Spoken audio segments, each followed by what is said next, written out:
rezeki yang khusus. Terutama dusta karena dia akan menyebabkan kemiskinan. Ada hadis yang secara khusus menyebutkan hal tersebut. Hadis ini memang ada, tapi palsu. Jauhilah dusta karena dia menyebabkan kemiskinan. Ini hadisnya palsu. Kita cukup bahwasanya syariat kita mengharamkan perbuatan dosa.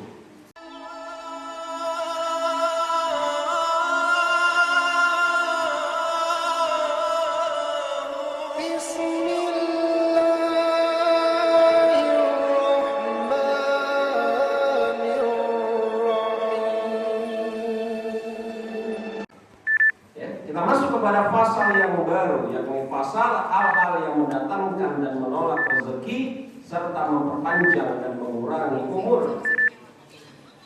Penuntut ilmu harus memiliki makanan dan mengetahui apa yang bisa menambah serta memperpanjang umur dan kesehatan agar bisa fokus dalam menuntut ilmu. Nampaknya Syekh Burhanuddin Az-Zarnuji mengikuti pendapat bahwasanya umur itu memang bisa bertambah atas izin Allah.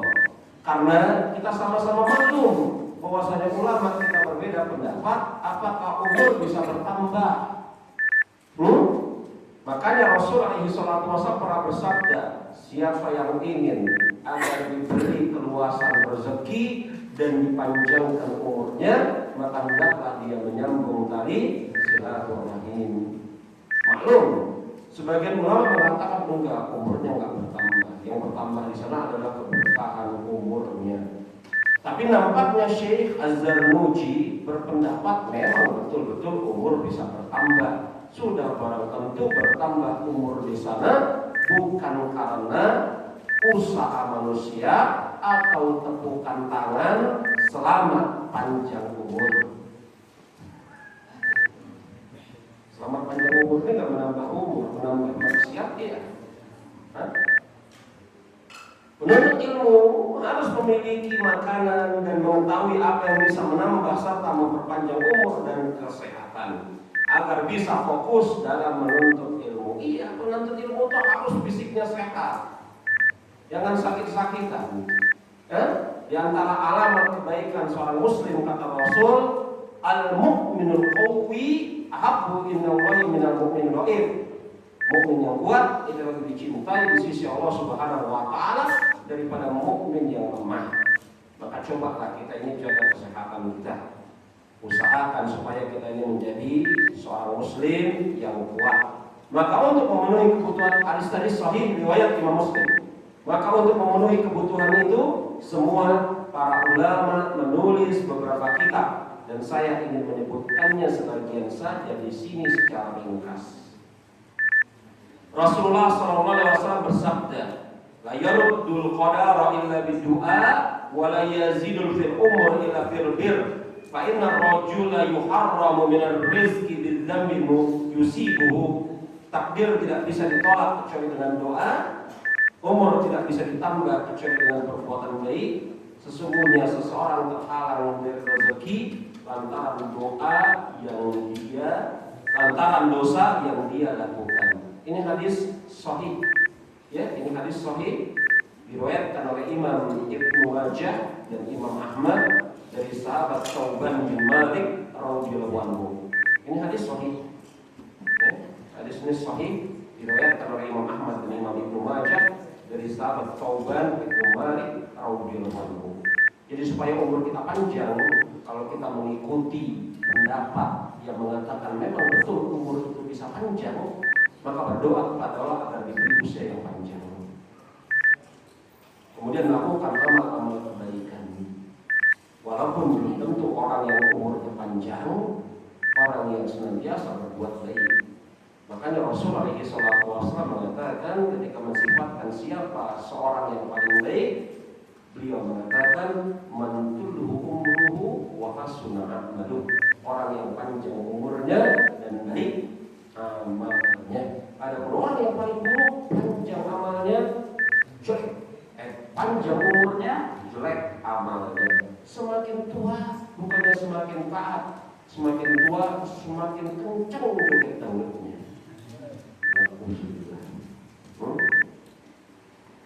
Ya, berbuat baik, hindari dosa dan maksiat, yang dengan sebab itu insya Allah Ta'ala rezeki itu akan Allah Subhanahu Wa Ta'ala turunkan. Ya, ini hadis ini menetapkan bahwasanya sesungguhnya melakukan dosa menjadi sebab terhalangnya rezeki. Itu kesimpulan hukum yang baik sekali dari Imam Az-Zarnuji.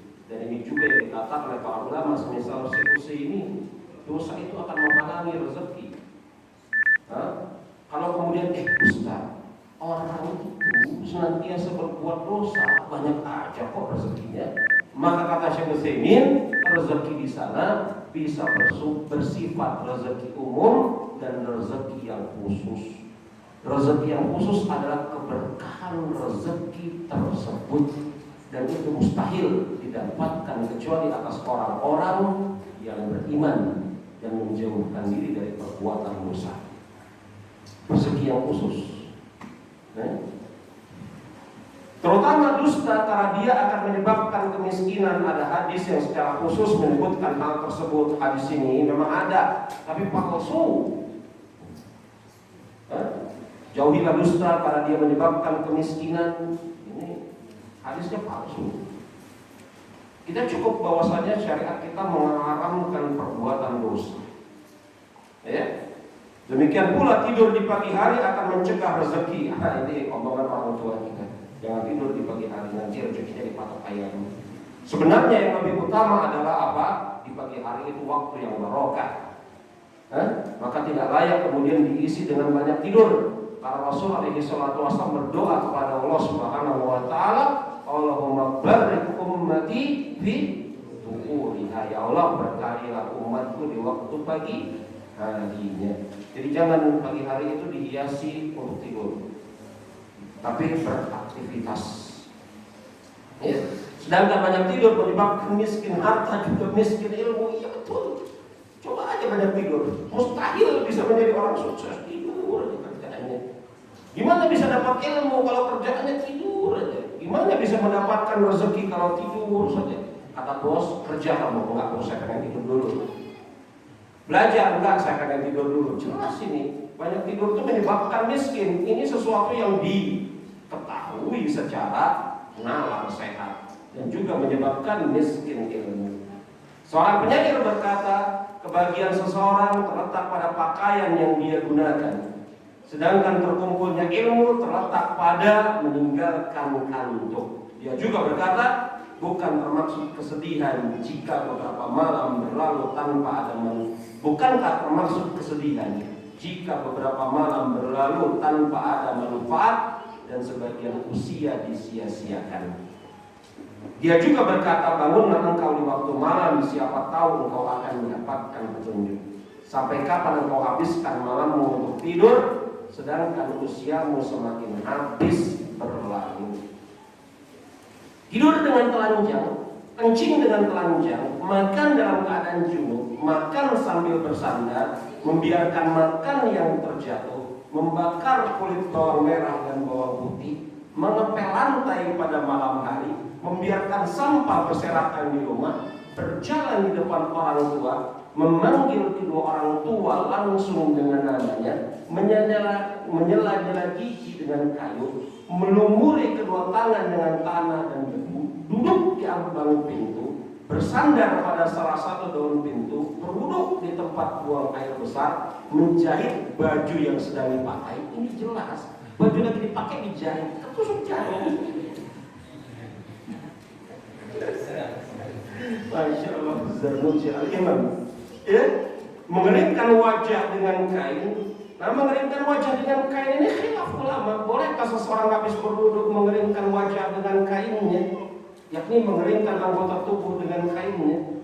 Sebagian ulama mengatakan tidak boleh, sebagian ulama mengatakan boleh. Yang mengatakan tidak boleh berdalil dengan hadis yang dikeluarkan dari Imam Bukhari dan Imam Muslim, Ummu Salamah, bahwasanya Rasulullah SAW mengatakan di penghujung hadis tersebut bahwasanya dosa-dosa seorang muslim akan keluar dari tubuhnya bersama tetesan terakhir dari air wudhunya. Maka dari hadis tersebut para ulama memakruhkan menghapus atau mengusap wudhu dengan kain.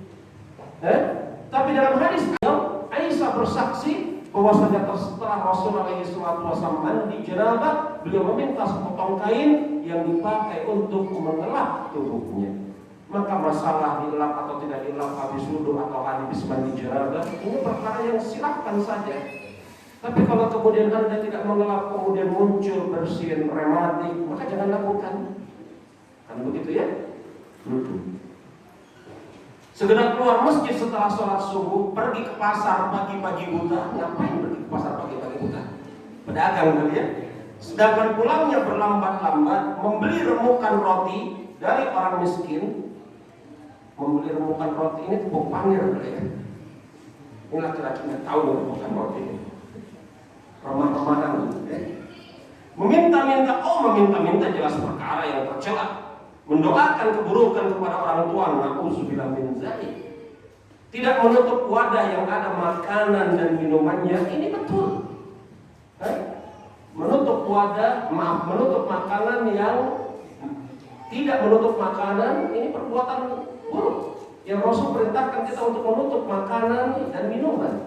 Mematikan lampu dengan meniupnya, kesemuanya ini menyebabkan kefakiran sebagaimana diketahui dalam Aksar. Kalau semua ini ada perbuatan yang jelek tercela, iya. Tapi kalau menyebabkan kefakiran, ini terlampau jauh. Begitu ya. Demikian pula menulis dengan pena yang diikat. Ya, kalau kemudian penanya rusak, ya harus diikat gimana lagi? Menyisir rambut dengan sisir yang rusak, ya jangan dilakukan. Baret itu kulit kepala.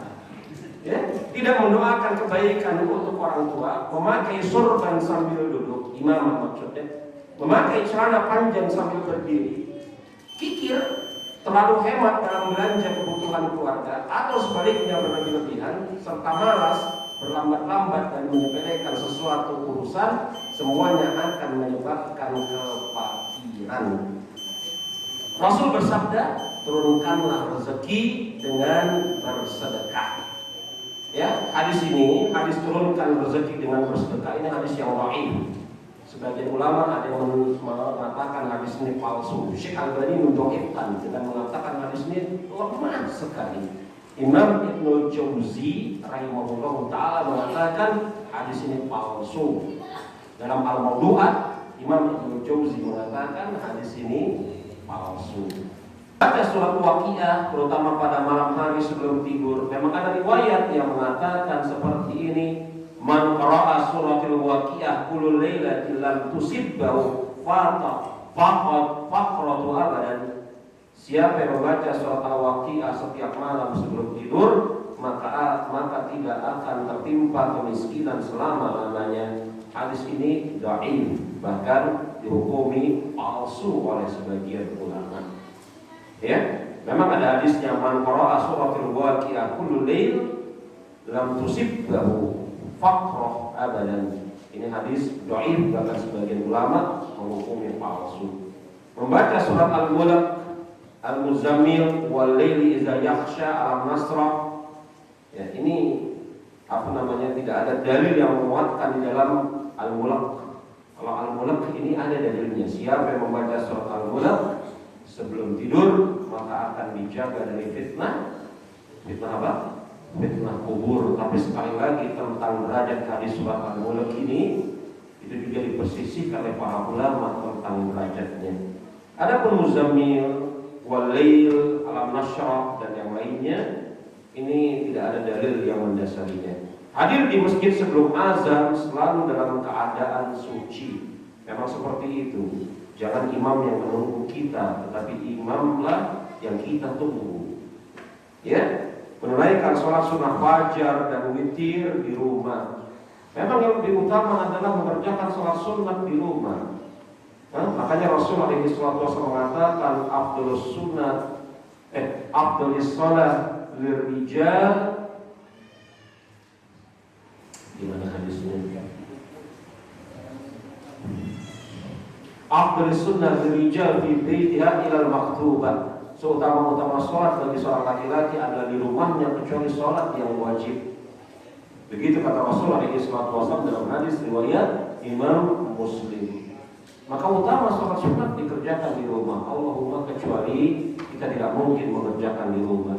Semisal keadaan seperti ini, Anda tuh tidak mungkin pulang dulu ke rumah datang lagi.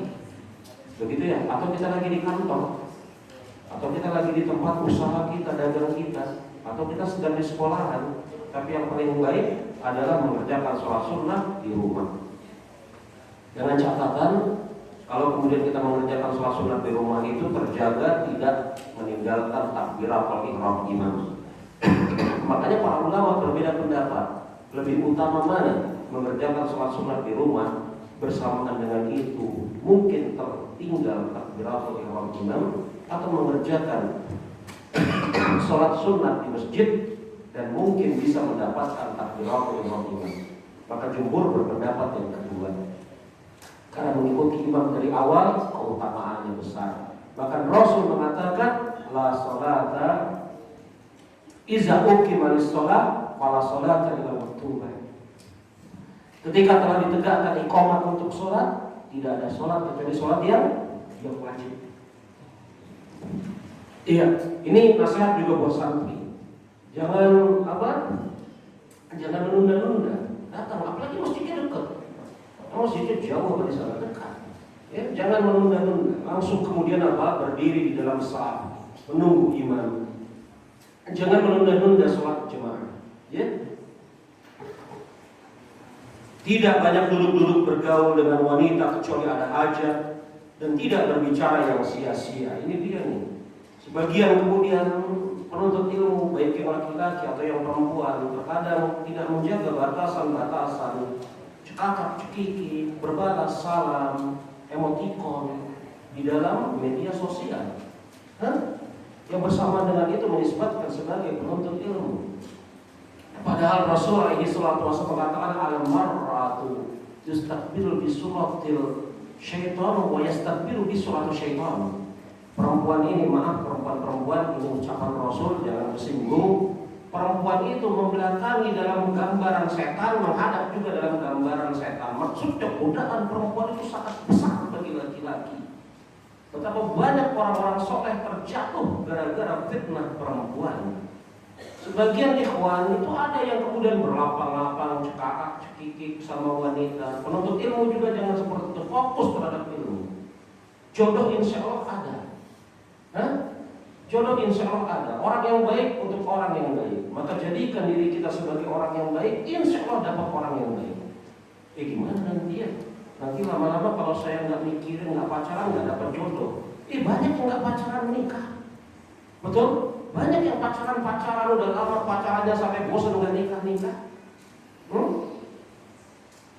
Maka jodoh di tangan Allah Subhanahu wa Ta'ala. Jadikan kita sebagai orang baik, insya Allah akan ada jodoh atas kita, insya Allah Ta'ala.